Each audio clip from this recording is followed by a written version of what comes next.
Brofist to you all! Season of Discovery 2 is underway, baby!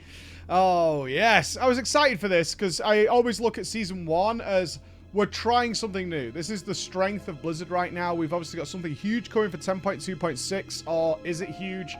We don't know. Pirate flag. Level agnostic, it looks like. It could be anything. It could suck. I'm trying not to legendary ring it to figure out what's going on there. It did dawn on me recently. Bex can let me know, and you guys can let me know in the comments, is that many people don't know what it means to be legendary ringed. If you want that story, let me know, and I'll give you context. Anyway, what was I hoping for Season of Discovery 2? One, that Warriors didn't get shafted. There's this general sentiment, because people know Warriors get really, really disgustingly good at level 60, that Blizzard's kind of holding back. They're kind of done. And Season of Discovery, at least in Season 1, focused on the classes and specs that sucked in vanilla, right? Your Ret Paladins, your Rally Shamans, that kind of things. Your Moonkins, which are destroying right now. And so they put a lot of focus into those, whereas the established classes, or specs, kind of got pushed to the wayside in Season 1. And also, I'll tell you what's really weird, and I wonder if you guys get this vibe as well. When dealing with the different MMO audiences, the mentality and the culture that is fostered in those games is wildly different. Wildly different. And it's really interesting to see when you, certainly as a streamer, when you stream one game, let's say I stream Final Fantasy XIV. Everybody's like memeing on the story, on certain characters, on what they would do, what they wouldn't do. People getting very emotionally involved in those characters, which is understandable because it's such a story-focused game, right? If I stream Guild Wars 2, it's very different. It's focused on like acquiring very rare items, and this is a breadcrumb that leads to something really cool. And it's all about having this knowledge of these very intricate roads that you can go on to acquire extremely rare items that are more visually based. They're not power-based particularly, they're visual-based, and people being really proud of having these extraordinarily unique items that they get to show off to other people. When it comes to World of Warcraft, it's all about the numbers. It's more spreadsheety than I even realized, even though I was a part of that culture and the spreadsheet period for such a long time. Like, I bought third-party websites, you know, raid bots. I paid for those things. I paid for all this technical printout data on my character to achieve it, and having stepped away from being that engrossed into that world, I still play World of Warcraft, but I'm not as laser-focused on getting 1% more crit, for example. That coming back to it was a little bit of a shock, and I say this in reference to Season of Discovery because my point was Warriors got shafted in Season 1. They got like some really interesting combos, but they didn't work together. Like, you couldn't have the extra attack because you don't get like Mortal Strike or Bloodthirst. So they gave you Wild Strike, but it also comes with like Victory Rush. So you want Victory Rush when you're out leveling because it makes that leveling experience much better, but it like overlaps with that. And all their abilities are like a little bit more rage, a little bit like these kind of like middling abilities, certainly in comparison, I think it's fair to say, to other people. And the immediate response was, but they do the best damage. And that's enough for a lot of World of Warcraft players. It's like, they do the best damage. Like, they're #1 DPS. And I'm like, right.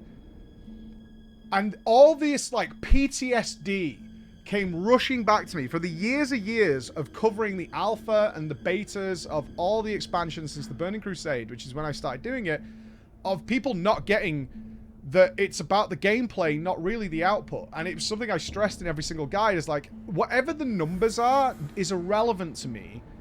It's about whether it's fun to play. Because that's more interesting for me, of what I'm physically doing with my hands and my eyes, than just the raw number that comes out at the end. And I always reference the Burning Crusade Warlocks, the original Burning Crusade, where the Warlocks had one button. They just spammed Shadow Ball with, like, pet. They didn't even have a pet. They just spammed Shadow Ball, which would crit for billion-y damage. And as soon as progress was over, the top players all abandoned ship on Warlocks almost immediately because it was so boring. It was just like, yeah, we get it. We do the top DPS, but it's so boring. Like, we're going into deep math as to whether casting Immolate is worth it or not. Like, that's what the discussions were at the time, and I'm not familiar with TBC Classic, so whether it's changed or not, I don't know. But that was the sentiment at the time, where everybody had to reroll Warlocks for Sunwell, and then everybody wanted to abandon them immediately. Like, it was just so boring. And the way, if you don't know, if you're not keeping up with this, the way the warrior played at the end of Season 1, at least when I played, and still traverses into today, was a mechanic from runes where you basically ramp up your rage to above 80 rage, and then you gain N rage for 9 attacks or something, or 10 attacks. And then what you do is you play this game with your rage bar where you go above 80 rage and then you spend a bit, but you need to get back over 80 in rage, 80 rage before the enrage buff runs out. Because while you're enraged, you can use Raging Blow, you can spend a little bit, and you have this huge damage buff. But essentially, that's the gameplay, is like just watching a rage bar and go like, oh, 90, spend a bit, go to 70, 8 or whatever, white hit, back above 80, get the buff back up. And you kind of just play this pendulum swing backwards and forwards, and it's really boring. It's like so boring because you're like, I want to press execute and I can't. And people are like, yeah, but your damage is really good. I don't care. This is so boring to play. I really don't care. But seeing that was a real like PTSD eye-opener for me. Anyway, coming back, I was hoping that warriors would get more fun skills, heroic leaps, blade storms, things like that. I want to be clear as I'm recording this, I haven't picked up a single rune yet. And I don't know what any of the new runes in Season of Discovery do. And as a reminder, if you are looking for your runes and you're not just Googling them, on our website, it's been sent everywhere. I know thousands and thousands and thousands and thousands and thousands of people have been checking them out. But all the runes with just clues as to where to get them and not what they do. Everything is a mystery, but there's a little clue, a little pointer, and it was really nice to see the head of WoW Classic, the head developer of WoW Classic, actually like retweet and put that out there for people to see. So very cool. That little project for Bex is all Bex's work, nothing to do with me, who's been working on that. So shout outs to her.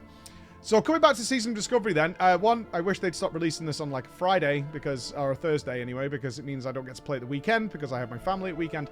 But either way, dove right in, and I was immediately like, okay, the focus is leveling, because they've probably moved the runes a little bit later down the line. It's like Scarlet Monastery and some of the level 30 plus zones. That makes sense to me, so we're going to have some fun here. And my immediate thought was, I'm going to enjoy this as much as possible. That's how I look at Season of Discovery, is how can I have the most fun here? One, I'm Alliance, which I haven't done in like 15 years. So where would I go? And I was like, you know what? I want to go to Duskwood. I loved Duskwood. Duskwood was the first time ever, all the way back in beta classic vanilla World of Warcraft, all that time ago, that scared me to death, because I remember walking out of Westfall and traversing the bridge and the color of the zone changing from green to yellow. And the music changing and the atmosphere changing, because Blizzard does that thing when you cross a zone where all the color textures change and it's a very different environment. And I was like, whoa, like it scared me a little bit. I was like, what's this mean? Because I didn't really know what it meant. I was like, am I gonna have to start fighting in open world now? Is this where I'm gonna start meeting the Horde? Because I was Alliance, etc, etc. And it scared me to death, and I had really fond memories of it. Duskwood sucks. Again, the nostalgia just ripped away from me. All the rose that was tinted my glasses has been washed away, because it's just so much back and forth and just like the same quests. It's like a chain quest in the same area over and over again. You can tell this is like the most basic of basic WoW leveling ever. It's like, well, we've got these like 4 areas. We're going to lock off the entire middle of the zone for something later, which would be the Emerald Dragons. And what we're going to do is just have you run backwards and forwards, basically going to the same 4 areas over and over again. Yeah, that's Duskwood in a nutshell. And I was like, it does have the event with Stitches, which is great, but other than that, Duskwood kind of sucks now. My memory has been spoiled. So I did a couple of levels there, and then I was like, I need to do something else. Let's go and do a dungeon. So Stockades was the choice. Some guys wanted to do the Stockades. Did 2 quick runs in there, which was great for leveling. Super fun. Got to play with some very high-geared people from our guild. We have a guild called Family, who had continued to raid throughout Season 1, so they had very epic gear, and we were just clearing the whole place to death. Wonderful. And then it was like, oh, you know what we should do, because they're giving bonus XP, you should do the raid. Now, I do regret this, because I think I had to go to New Zealand for the grinding gear, for Path of Exile's ExileCon, when Season of Discovery was kind of getting to that point where we were all raiding. So I only ever did Blackfather Deeps once. And we got to the Warlock boss. This is before people knew how to kind of cheese it, and we didn't kill it. We had like 4 goes, I think, before the end of the day, and did not kill it. So that was my limit of where I got to at that point.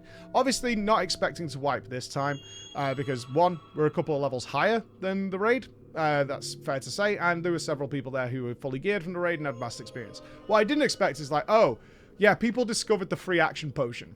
And I was like, that's really clever, because the debuff that wipes you out in Phase 3 requires you to be slowed, and if you have free action potion, it doesn't land on you at all. It just doesn't work. And I was like, oh, okay. So I picked one of those, put those up from the auction house, and off I went on my merry way to do the raid. Gotta say, was a little disappointed in the last boss.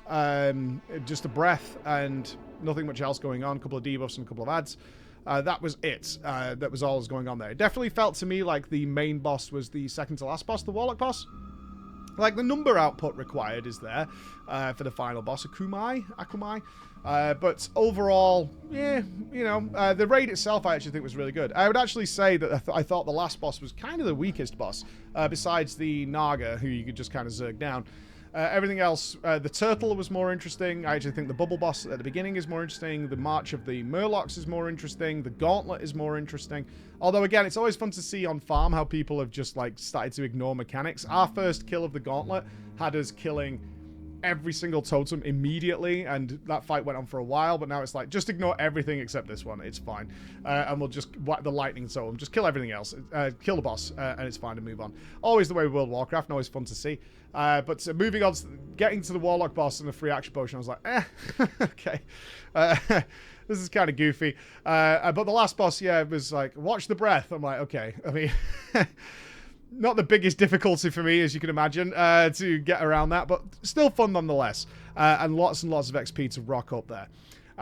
My plan going forward, Season of Discovery, now I will have some time next week in order to actually push, is to... I've made a kind of decision. It's far too often. There are so many things going on now that I'm more variety-based, that not only do we have a lot of things we want to do, like we have PoE Ubers coming up, we have Dawn Trail coming up, we've got War Within Alpha coming up, which we'll be covering mostly over here, by the way, the War Within Alpha, on this channel, is that every time we kind of get involved in something kind of comes up. It's like, well, this is kind of a new priority.